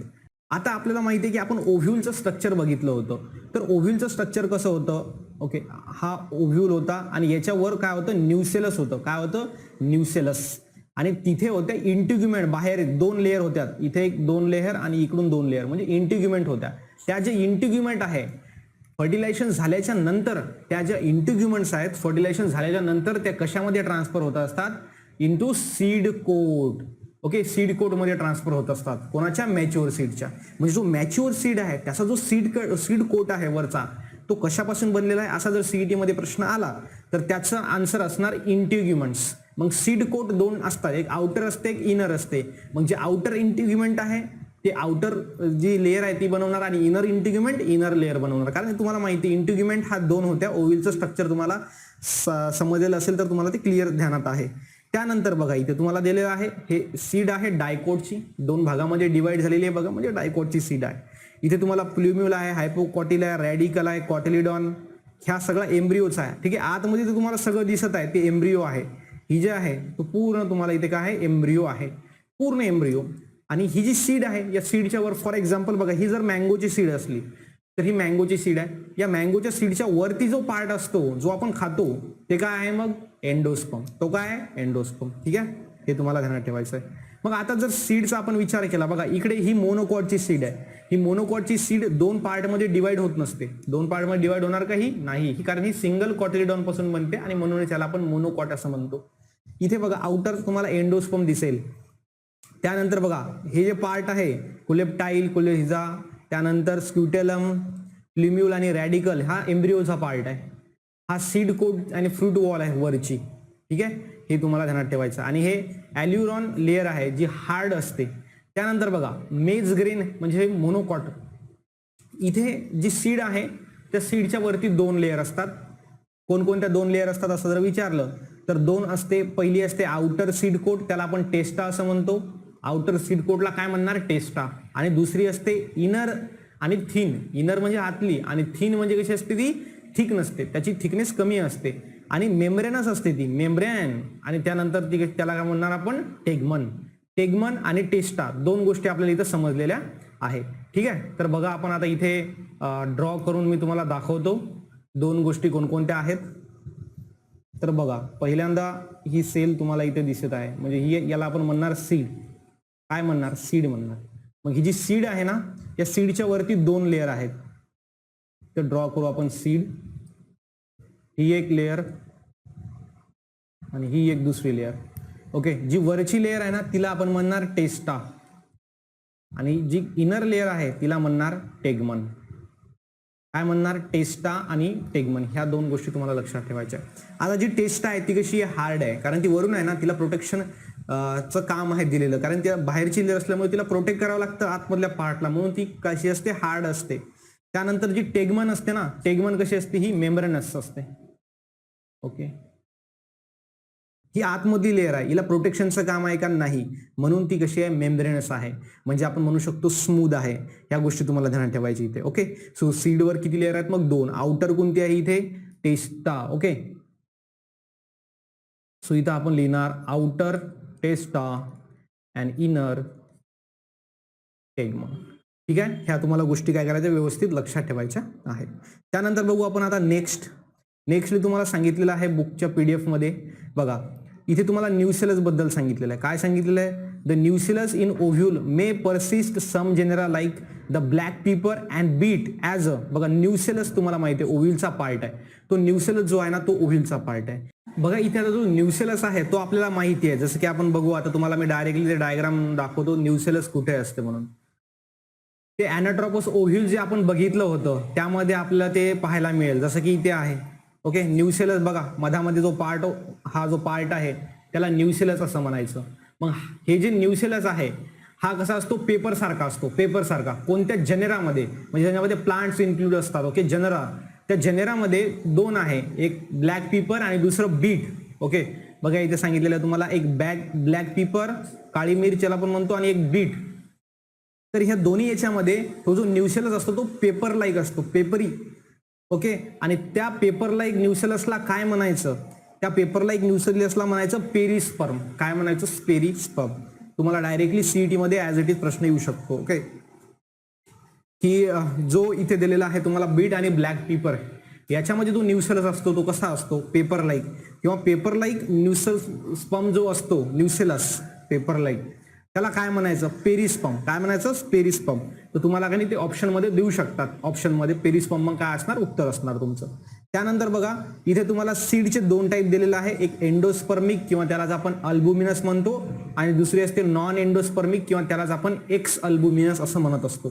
तर आपण ते डिस्कस करू की एक्स अल्बुमिनस आणि अल्बुमिनस किंवा एंडोस्पर्मिक आणि नॉन एंडोस्पर्मिक सीड याला डिटेलमध्ये. जसं की इथे डायग्राममध्ये आपण आता बघू व्यवस्थितपैकी काढून. तर इथे 2 टाईपच्या सीड आहेत. सीडचे किती टाईप आहेत, 2 टाईप आहेत. एक आहे अल्बुमिनस आणि दुसरी आहे एक्स अल्बुमिनस. एक्स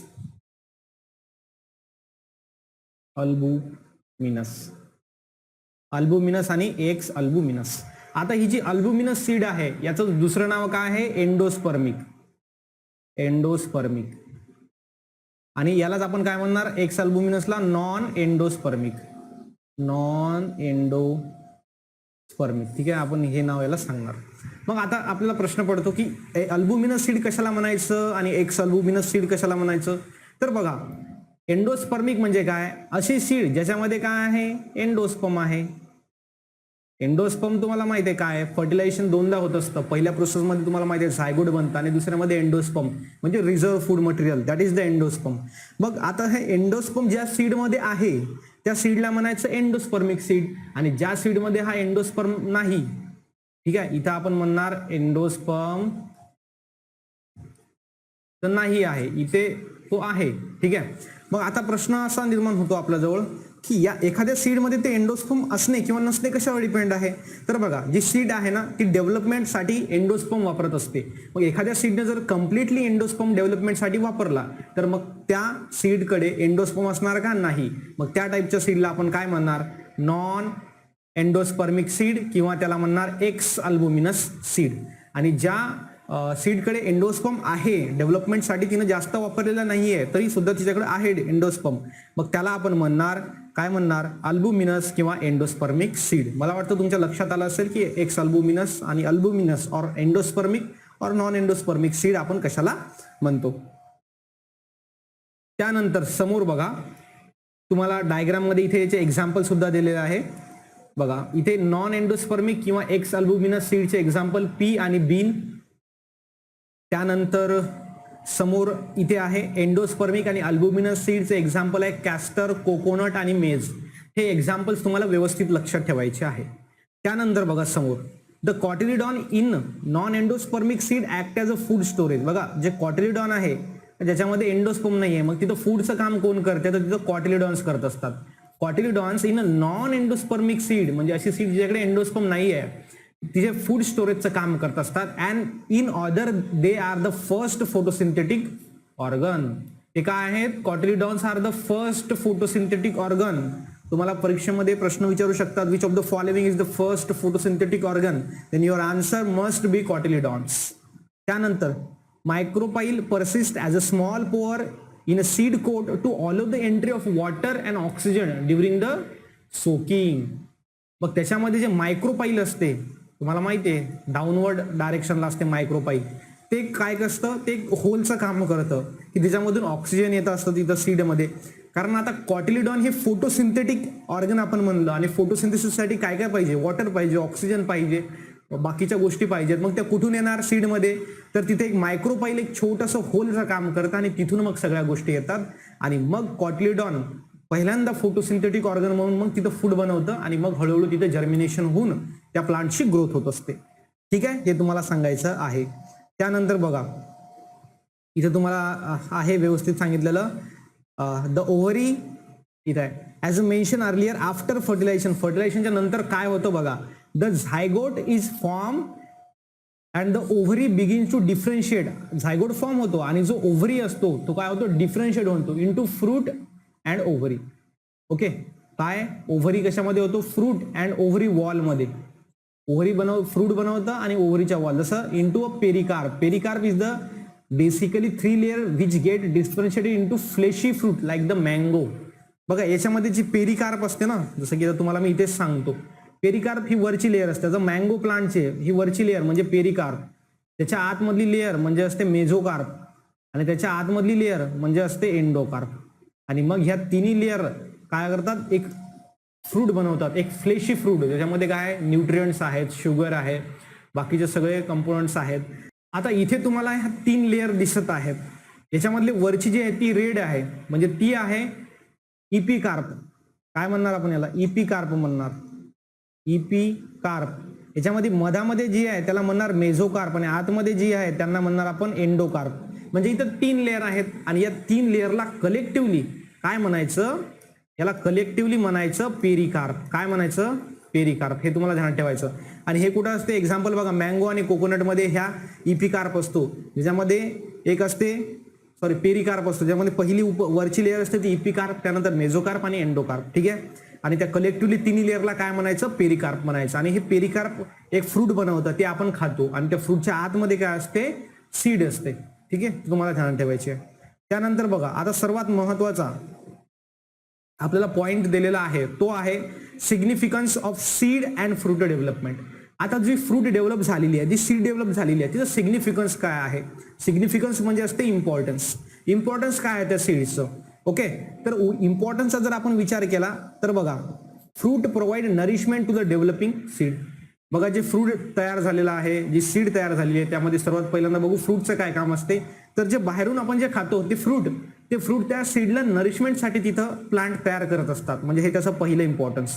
दुसरं, fruit protect the seed in immature condition. जेव्हा आतमधली सीड इमॅच्युअर आहे, डेव्हलप नाही आहे, तेव्हा त्या कंडिशनमध्ये जे फ्रूट आहे त्या सीडला काय करतं? प्रोटेक्ट करतं, सांभाळतं.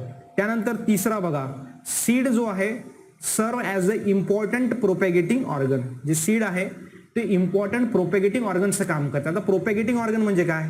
तुम्हाला माहिती आहे, सीड पासून नवीन जनरेशन तयार करण्याची कॅपॅसिटी असते, म्हणजे प्रोपॅगेशनची कॅपॅसिटी असते, म्हणून त्याला आपण प्रोपॅगेटिंग ऑर्गन असं म्हणतो, ज्याच्यामध्ये जनरेशनला पुढे वाढवण्याची कॅपॅसिटी असते. त्यानंतर चौथं इम्पॉर्टन्स आहे तुम्हाला दिलेलं, seed and fruit develop special device. हे काय करतात? सीड जे आहेत ना ते फार हुशार आहेत. फ्रूट आणि सीड हे काही करतात, स्पेशल डिव्हाइस तयार करतात, आणि त्याच्यामुळे ते काय करते? एखादं जर झाड आहे ते एखाद्या प्लेसवरती आहे, जसं की आता मी तुम्हाला सांगणार व्यवस्थितपैकी, जर आपल्याकडे ए झाड आहे, ओके, ए प्लांट म्हणणार आपण, ओके, याला प्लांट, हा ए प्लांट एका रिजनमध्ये आहे, स्पेसिफिक रिजनमध्ये आहे, हे त्याचं रिजन आहे, इथं तो राहतो. परंतु त्याला जर या रिजनमध्ये जायचं असले तर तुम्हाला माहिती आहे, तुम्ही सीड बघितली असेल, अशी सीड असते आणि तिथे असे हेअर्स असतात, आणि त्या हेअर काय असते? वर सीड आहे आणि त्याच्यामध्ये हेअर्स आहेत, म्हणजे या सीडनं काय केलं? एक असं ऑर्गन स्पेशलाइज्ड स्ट्रक्चर डेव्हलप केलं, जे काय करते? हवेतून तिला एका जागेवरून दुसऱ्या जागेवर नेण्यात मदत करते. मग त्याच्यामुळे काय होते? डिस्ट्रीब्युशन ऑफ व्हरायटीज स्पेसिसचं डिस्ट्रीब्युशन होते. म्हणजे इथे हा 1 किलोमीटर पासून तर 10 किलोमीटर पर्यंत काय होऊ शकते, ती सीड ट्रान्सफर होऊ शकते आणि मग इथे जाऊन ती तिथं काय होणार, प्लांट तयार करणार. म्हणजे काय, याला आपण म्हणणार सीडने एक स्पेशल टाईपचं स्ट्रक्चर तयार केलं आणि त्याच्यामुळे मग ती एका प्लेसहून दुसऱ्या प्लेसवर गेली. म्हणजे इथे काय झालेलं आहे, स्पेसिसचं एक्सपान्शन्स मध्ये सुद्धा सीड काय करत असते, हेल्प करत असते. बघा तुम्हाला दिलेलं आहे डिस्ट्रीब्युशन ऑफ स्पेसिस. स्पेसिसला दुसऱ्या जागेवरती नेण्याकरता सीड इम्पॉर्टंट असते. म्हणून ह्या 4 गोष्टी तुम्हाला व्यवस्थित ध्यानात ठेवायच्या आहे significance of seed and fruit डेव्हलपमेंटमध्ये. बघा त्यानंतर आपण समोरचं बघू. एक असते डॉर्मन्सी नावाचा फिनोमेनॉन आहे, तो महत्वाचा आहे तुमच्यासाठी. बघू आपण डॉर्मन्सी काय असते. तर डॉर्मन्सी म्हणजे काय, बघा खूप सोपं आहे. डॉर्मन्सी म्हणजे it is a temporary state. आता टेम्पररी म्हणजे तुम्हाला माहिती आहे काही वेळेपुरती. Metabolic rest and that facilitate the survival of the organism during the adverse condition. बघा जे येल्लो मध्ये आहे ती आहे डेफिनेशन डॉर्मन्सीची. डॉर्मन्सी काय एक आहे टेम्परल स्टेज आहे, काही वेळापुरतीच असते आणि तिथे मेटाबॉलिक जे ऍक्टिव्हिटी असते ते कसे असतात, रेस्ट असतात. म्हणजे पूर्ण तिथे थांबलेले असतात मेटाबॉलिक ऍक्टिव्हिटी. का थांबलेले असतात, कारण की तिथे कंडिशन कशी असते, ॲडव्हर्स. फॉर एक्झाम्पल उन्हाळा आहे, खूप ऊन तपत आहे आणि एखाद्या प्लांटकडे व्यवस्थित फूड नाही आहे सर्वायवलसाठी, वॉटर नाही आहे, मग ते जे प्लांट आहे ते काय करणार, डॉर्मन्सी स्टेजमध्ये जाणार. म्हणजे तिथे जो प्लांट आहे तो त्याच्या सगळ्या ऍक्टिव्हिटीज थांबवून टाकणार. म्हणजे तिथे पूर्ण मेटाबॉलिक रेस्ट होणार आणि जेव्हा फेवरेबल कंडिशन येईल मग तेव्हा ते प्लांट काय करणार, पूर्ण त्याच्या ऍक्टिव्हिटीज चालू करणार. म्हणजे याला काय म्हणायचं, जोपर्यंत वातावरण कसं आहे, ॲडव्हर्स आहे, आपल्यासाठी पूरक नाही, तोपर्यंत शांत बसणे, म्हणजे त्याला आपण म्हणतो डॉर्मन्सी. आणि याच्यामध्ये ही डॉर्मन्सी विद्यार्थ्यांमध्ये सुद्धा असली पाहिजे की जेव्हा फेवरेबल एन्व्हायरमेंट आहे तेव्हा आपल्याला काम करायचं आहे आणि जेव्हा एन्व्हायरमेंट चांगलं नाही आहे तेव्हा आपल्याला शांतच राहायचं आहे. ठीक आहे, हे तुम्हाला ध्यानात ठेवायचं. ती आहे डॉर्मन्सी. ठीक आहे. देन ही सीडमध्ये सुद्धा असते. जसं की आता हे आपण प्लांटचा विचार केला तर सीडमध्ये कसं असते की सीड डेव्हलप झाली तर ती काही पिरियडमध्ये थांबते ती आणि त्याच्यानंतर ती जर्मिनेट होत असते. कारण उन्हाळ्यामध्ये तुम्हाला माहिती आहे सीड जर्मिनेट होते का नाही, कारण त्यासाठी ते एन्व्हायरमेंट चांगलं नसते, तो पिरियड चांगला नसतो. त्यानंतर बघा दुसरी महत्वाचा आता तो नेक्स्ट पॉईंट आहे आपल्याकडे, तो आहे apomixis 1.13. That is the apomixis. आता ॲपोमिक्सिस कशाला म्हणायचं बघा, खूप सोपं आहे. आता 2-3 इंटरेस्टिंग टॉपिक्स आलेला आहे, लगेच आपला चॅप्टर एंड होणार. It is the phenomenon of formation of embryo. Embryo बनवण्याची प्रोसेस, परंतु थ्रू कशा थ्रू, असेक्शुअल रिप्रोडक्शन किंवा असेक्शुअल मेथड. आता आतापर्यंत आपण बघितलेलं आहे की सेक्शुअल रिप्रोडक्शन मध्येच एम्ब्रिओ तयार होत असतो. मग इथे तुम्हाला दिलेलं आहे असेक्शुअल मेथड, म्हणजे इथे एम्ब्रिओ तयार झाला परंतु असेक्शुअल मेथड. मग कसा तयार झाला ते सुद्धा आपण बघू, परंतु डेफिनेशनचा जर विचार केला तर याची डेफिनेशन होणार, it is the phenomenon of formation of embryo through asexual method of reproduction without fusion of gamete. आणि असेक्शुअल म्हणलं तर तिथे गॅमेट फ्यूज होणार का, नाही. Without fusion of gamete asexual मेथडमध्ये जर एम्ब्रिओ तयार होत असेल तर त्याला ॲपोमिक्सिस असं म्हणायचं. ठीक आहे. आणि बघा इथं तुम्हाला दिलेलं आहे and the act of fertilisation alternately unusual sexual reproduction. आता हे सेक्शुअल रिप्रोडक्शन आपल्याला म्हणू शकणार नाही ना, कारण हे असेक्शुअल मेथडनं झालेलं आहे. तिथं गॅमेट फ्यूज झालेले नाही, ज्यामध्ये गॅमेट फ्यूज नाही होत, फॉर्म आणि फ्यूज नाही होत, त्याला आपण सेक्शुअल रिप्रोडक्शन म्हणतच नाही. मग याला आपण ॲपोमिक्सिस म्हणतो. आणि इथे काय होत असतं बघा, इथं मिओसिस होत नाही. आता मिओसिस तुम्हाला गॅमेट फॉर्म करण्यासाठी मिओसिस होत असतं. आता इथे मिओसिस होत नाही म्हणजे गॅमेट फॉर्म नाही जाणार. आणि इथं गॅमेट फॉर्म नाही झाले तर फ्यूज नाही होणार, म्हणजे सिंगॅमी सुद्धा नाही होणार. सिंगॅमी म्हणजे फर्टिलायझेशन किंवा फ्युजन ऑफ मेल गॅमेट आणि फिमेल गॅमेट. मग इथे बघा एम्ब्रिओ हा कसा डेव्हलप होतो असा प्रश्न तुमच्या मनात आलेला असेल. Embryo develop in ovule and ovule develop to form seed. जो एम्ब्रिओ आहे ना तो काय करतो, त्याच्यापासून डायरेक्ट ओव्ह्यूल बनतं अँड जो ओव्ह्यूल असतो तो त्याच्यापासून मॅच्युअर सीड बनत असते. ठीक आहे, हे तुम्हाला ध्यानात ठेवायचं. म्हणजे इथे डायरेक्टली काय होत असतं, ट्रान्सफॉर्मेशन होत असतं. त्यानंतर अपोमिक्सिस आपल्याला समजलेलं आहे, परंतु अपोमिक्सिस मध्ये आणखीन एक गोष्ट ध्यानात ठेवायची की इन व्हेन अ गॅमेटोफायटिक ऑर्गन और सेल प्रोड्यूस एम्ब्रिओ. जर एखादा गॅमेटोफायटिक ऑर्गन किंवा सेल एम्ब्रिओ जर प्रोड्यूस करत असेल, ओके, एम्ब्रिओ लाईक स्ट्रक्चर, बघा not embryo like structure. when a gametophytic organ or cell produce embryo like structure without fertilization, then it is term as apogamy. आता apogamy आणि apomixis मध्ये तुम्हाला difference समजलेला असेल.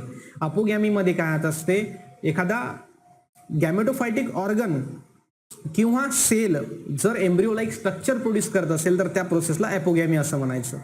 ठीक आहे. आणि त्यानंतर एक ॲपोस्पेरी सुद्धा आहे. काय आहे ॲपोस्पोरी. आता ॲपोस्पोरी कशाला म्हणायचं बघा, when diploid sporophyte cell produce a diploid gametophyte without undergoes meiosis is called as apogamy. आता जो ग्रीन मध्ये तुम्हाला दिलेला आहे ती आहे अपोगॅमीची डेफिनेशन. इथे काय असतं, जेव्हा डिप्लॉइड स्पोरोफायटिक सेल बघा, वर एक गॅमेटोफायटिक सेल होती किंवा तिथं गॅमेटोफायटिक ऑर्गन होता. आता खालच्या याच्यामध्ये अपोस्पोरीमध्ये काय दिलेलं आहे, स्पोरोफायटिक सेल दिलेली आहे, पण कशी डिप्लॉइड, तिच्यापासून काय बनलेलं आहे diploid gametophyte. Okay, without undergoing meiosis. बघा, when diploid sporophyte cell produce a diploid gametophyte, त्यांनी डिप्लॉइड गॅमेटोफाइड बनवलेले आहेत विदाउट अंडरगोज मिओसिस. म्हणजे इथं मिओसिस झालं का नाही झालं, मग त्या प्रोसेसला आपण म्हणणार ॲपोस्पोरी. एक्झाम्पल आहे याचं ऑरेंज आणि मँगो. ठीक आहे. तर मग हे तुम्हाला ध्यानात ठेवायचं आहे अपोमिक्सिस मध्ये. अपोमिक्सिस सोबत तुम्हाला अपोगॅमी आणि अपोस्पोरी हे सुद्धा ध्यानात ठेवायचं आहे. त्यानंतर बघा, जे अपोमिक्सिस आहेत ते 3 टाईपचं आहे. मग कोणकोणत्या 3 टाईपचं, पहिलं आहे रिकरंट अपोमिक्सिस, दुसरं असते नॉन रिकरंट अपोमिक्सिस आणि तिसरं असते ॲडव्हेंटिव्ह एम्ब्रिओनी. आता अपोमिक्सिस तुम्हाला समजलेलं आहे की अपोमिक्सिस म्हणजे the process of formation of embryo without fertilization or through asexual method. Okay, without fusion of gametes, त्याला आपण म्हणणार अपोमिक्सिस. बघा, या रिकरंट अपोमिक्सिस मध्ये in this type embryo sac generally rise either from an archesporial cell or from the other part of nucellus. बघा, जो embryo sack बनलेला आहे, म्हणजे जो एम्ब्रिओ बनलेला आहे फिमेल गॅमेटोफाइट ज्याला आपण म्हणतो, तो कशापासून बनलेला आहे एम्ब्रिओ सॅक, आर्चोस्पोरियल सेल किंवा पार्ट ऑफ न्यूसेलस याच्यापासून जर तो एम्ब्रिओ सॅक जर बनला तर मग त्याला म्हणणार रिकरंट अपोमिक्सिस. ओके, हे तुम्हाला ध्यानात ठेवायचं. त्यानंतर डिप्लोस्पोरीमध्ये काय होत असतं बघा, embryo sac is derived from the diploid megaspore mother cell. डिप्लोस्पोरीमध्ये डिप्लॉइड मेगास्पोर मदर सेल पासून काय बनत असते, डायरेक्टली एम्ब्रिओ बनत असते. एम्ब्रिओ सॅक म्हणणार आपण त्याला. एम्ब्रिओ सॅक म्हणजे फिमेल गॅमेटोफाइट किंवा त्याला आपण मेगास्पोर म्हणत असतो, मग त्याला आपण म्हणणार डिप्लोस्पोरी. आणि रिकरंट अपोमिक्सिस कशाला म्हणणार, जेव्हा एम्ब्रिओ सॅक जो आहे तो बनवलेला आहे कोण, आर्चोस्पोरियल सेल और अदर पार्ट ऑफ न्यूसेलस, त्याला म्हणायचं आपण रिकरंट अपोमिक्सिस. नॉन रिकरंट मध्ये काय होते, कोण तयार करत असते बघा, in this type megaspore mother cell जी असते ती अंडरगोज होते meiotic division and haploid embryo is form. Haploid embryo sac काय तयार होते, हेप्लॉइड एम्ब्रिओ सॅक तयार झाला, पण कशापासून, मेगास्पोर मदर सेल ही जी आहे ती मिओटिक. मिओटिक म्हणजे काय होते, मिओसिस, आणि मायटोटिक म्हणजे मायटोसिस. इथं मिओसिस डिव्हिजन झालं मेगास्पोर मदर सेलमध्ये आणि त्याच्यापासून एम्ब्रिओ सॅक बनला आणि मग ते एम्ब्रिओ सॅक पासून फर्दर काय बनलं, तिथं फ्रूट बनलं, म्हणजे याला आपण म्हणणार नॉन अपोमिक्सिस. पण हे कसं होतं, नॉन रिकरंट अपोमिक्सिस. काय म्हणायचं याला, नॉन रिकरंट अपोमिक्सिस. एक्झाम्पल बघायचं, निकोटिएना जे रिकरंट अपोमिक्सिस होतं त्याचं एक्झाम्पल काय होतं, टॅरॅक्झॅकम. ओके, हे तुम्हाला इथं दिलेलं आहे टॅरॅक्झॅकम. आणि तिसरं बघा ॲडव्हेंटिव्ह एम्ब्रिओनी. इथं कोण तयार करते एम्ब्रिओ सॅक बघा, in this type embryos may develop from the somatic nucellus or integument. Somatic nucellus किंवा इंटिग्युमेंट पासून along with the normal zygotic embryo याच्यापासून जर तिथे एम्ब्रिओ सॅक बनलेला असेल तर त्याला आपण ॲडव्हेंटिव्ह एम्ब्रिओनी असं म्हणतो. एक्झाम्पल बघा, it is most common in mango, orange आणि लेमन, त्याला आपण म्हणणार ॲडव्हेंटिव्ह पॉलिएम्ब्रिओनी. ओके, सो जे तुम्हाला माहिती आहे समोर पॉलिएम्ब्रिओनी आहे ते सुद्धा तुम्हाला मी सांगतो समोर आहे. 3 टाईपचं. मग आता आपण इथे काय बघितलेलं आहे, अपोमिक्सिस बघितलेलं आहे, रिकरंट, नॉन रिकरंट आणि ॲडव्हेंटिव्ह एम्ब्रिओनी. बघा, त्यानंतर तुम्हाला आहे पार्थिनोकार्पी नावाची प्रोसेस आहे, पार्थिनोकार्पी. बघा, पार्थिनोकार्पी आणि त्यानंतर एक लास्ट आहे पॉलिएम्ब्रिओनी, की लगेच आपला काय झालेला आहे चॅप्टर इथे एंड झालेला आहे. आता पार्थिनोकार्पी कशाला म्हणायचं बघा, ही टर्म कोण कॉइन केली, नोल नावाच्या सायंटिस्टनं कॉइन केली, कधी 1902 मध्ये. It is the condition in which fruit is develop without the process of fertilisation. आता फ्रूट तर डेव्हलप झाला पण फर्टिलायझेशन झालं का तिथे नाही. आणि तुम्हाला माहिती आहे की फ्रूट म्हणजे काय, जे वरचा पार्ट आहे, आणि तुम्हाला माहिती आहे फर्टिलायझेशन 2दा होत असते, एकामध्ये झायगोट तयार होते आणि दुसऱ्यामध्ये एंडोस्पर्म तयार होते. एंडोस्पर्म जो आपण खातो आणि झायगोट पासून सीड तयार होते समोर. मग आता इथे फर्टिलायझेशन झालं नाही म्हणजे झायगोट बनणार का, नाही, झायगोट नाही बनणार तर सीड सुद्धा नसणार. पण एंडोस्पर्म आहे कारण फ्रूट तयार झालं, परंतु सीड असणार का त्यामध्ये? मग नाही. म्हणजे मग याला आपण म्हणणार सीडलेस फ्रूट. काय म्हणणार? जसं बनाना, पपया, पायनॅपल. जसं आता तुम्हाला माहिती आहे आपण पपया खाल्लेल्या आहेत. ओके, पपई खाल्लेली आहे. त्या पपईमध्ये तुम्हाला माहिती आहे खूप साऱ्या सीड्स असतात, परंतु काही पपया अशा येतात त्याच्यामध्ये सीड नसतात कारण ते पार्थिनोकार्पिक फ्रूट आहे. मग हे जे पार्थिनोकार्पिक फ्रूट आहे म्हणजे ज्याच्यामध्ये सीड नाही आहेत, अशा आपल्याला नॅचरली सुद्धा प्रोड्यूस होते किंवा आपल्याला केमिकल ऍड करून सुद्धा प्रोड्यूस करता येतात. जसं की बघा, आयडॉल 3 ॲसिडिक ॲसिड म्हणजे IAA हे केमिकल काय करू शकतो आपण? त्यामध्ये टाकून त्याच्यापासून सीडलेस फ्रूट बनवू शकतो. ठीक आहे. आणि सीडलेस फ्रूटचा काय फायदा आहे की ती आपल्याला खायला काय जाते? सोपी जाते, बस, बाकी काहीच नाही. कारण ही सगळी आपण टेक्नॉलॉजी ह्युमन वेलफेअरसाठी वापरत आहे. ह्युमनचा कसा फायदा होणार, कसा टाइम वाचणार, ठीक आहे, या सगळ्या गोष्टी तुम्हाला ध्यानात ठेवायच्या आहे. आणि त्यानंतर लास्ट एक आहे तुम्हाला दिलेला पॉली एम्ब्रिओनी. याच्या आधी जे पार्थिनोकार्पिक होतं ते कोण डेव्हलप केलं, कोण त्याला टर्म कॉइन केली वगैरे सांगायचं. पार्थिनोकार्पिक म्हणजे काय आहे, आणि जो नॉर्मल फ्रूट आहे त्याच्यामध्ये सीड असते, आणि ज्या फ्रूटमध्ये सीड नसते त्याला आपण म्हणणार मग parthenocarpic fruit. Okay, so polyembryony बघा आता, पॉलीएम्ब्रिओनी काय आहे? It is the development of more than one embryos inside the seed and the condition is describe as polyembryony. बघा, पॉलीएम्ब्रिओनी, पॉली म्हणजे मेनी आणि एम्ब्रिओ म्हणजे एम्ब्रिओ, तुम्हाला तर माहितच आहे. मग खूप सारे एम्ब्रिओ जर डेव्हलप झाले तर त्याला काय म्हणायचं? Polyembryony inside the fruit. For example बघा, लेमन, लिंबू तुम्ही कापलं तर त्याच्या आतमध्ये एक सीड असते की खूप साऱ्या सीड असतात? खूप साऱ्या सीड असतात. म्हणजे तिथे एका फ्रूटमध्ये खूप सारे एम्ब्रिओज तयार झालेले आहे, त्यालाच आपण म्हणणार पॉलीएम्ब्रिओनी. ठीक आहे. ही टर्म कोण कॉइन केली असं जर विचारलं, it was firstly notice by the Leeuwenhoek in 1719. 1719 मध्ये लिव्हनहुक नावाच्या सायंटिस्टनं सर्वात पहिल्यांदा हे नोटीस केलं होतं. आणि कोणत्या जिनसमध्ये केलं होतं? हे सिट्रस जिनसमध्ये यानं सर्वात पहिल्यांदा नोटीस केलं होतं. हे तुम्हाला ध्यानात ठेवायचं, सिट्रस जिनसमध्ये. आणि याच्यामध्ये बघा, it is the occurrence of more than one embryo in a seed which constantly result in emergency of multiple seedlings. Okay, the additional embryo result from the differentiation and development of various natural and structural zygotic tissue associated with the ovule and seed. बाकीचे embryo काय होतात? Further process मध्ये आपल्याला काम येतात म्हणून ते तयार केलेले असतात तिथे. आता इथे तुम्हाला दिलेलं आहे 2 टाईपच्या पॉलीएम्ब्रिओनी आहेत. पॉलीएम्ब्रिओनी 2 टाईपचे आहे, की ऍडव्हेंटिव्ह पॉलीएम्ब्रिओनी आणि दुसरी आहे क्लेवेज पॉलीएम्ब्रिओनी. बघा, एवढं डिटेल तुम्हाला कोणीच शिकवणार नाही आपल्या लेक्चरमध्ये किंवा आपल्या चॅनलवर, तुम्हाला डिटेल शिकवलं जाईल. बघा, ऍडव्हेंटिव्ह पॉलीएम्ब्रिओनी आणि क्लेवेज पॉलीएम्ब्रिओनी कशाला म्हणायचं? बघा, जेव्हा okay, in adventive polyembryony and embryo develop directly, जर एम्ब्रिओ हा डायरेक्टली डेव्हलप झाला, बघा, embryo develop directly from the diploid cell or nucellus and integument, मग तिथे त्याला म्हणायचं ऍडव्हेंटिव्ह पॉलीएम्ब्रिओनी. खूप सारे एम्ब्रिओ डेव्हलप झाले, पण कोणापासून झाले? जर ते directly diploid cell of nucellus पासून झाले असतील किंवा इंटिग्युमेंट पासून झाले असतील तर त्याला आपण ऍडव्हेंटिव्ह पॉलीएम्ब्रिओनी म्हणणार. आणि क्लेवेज पॉलीएम्ब्रिओनी कशाला म्हणायचं?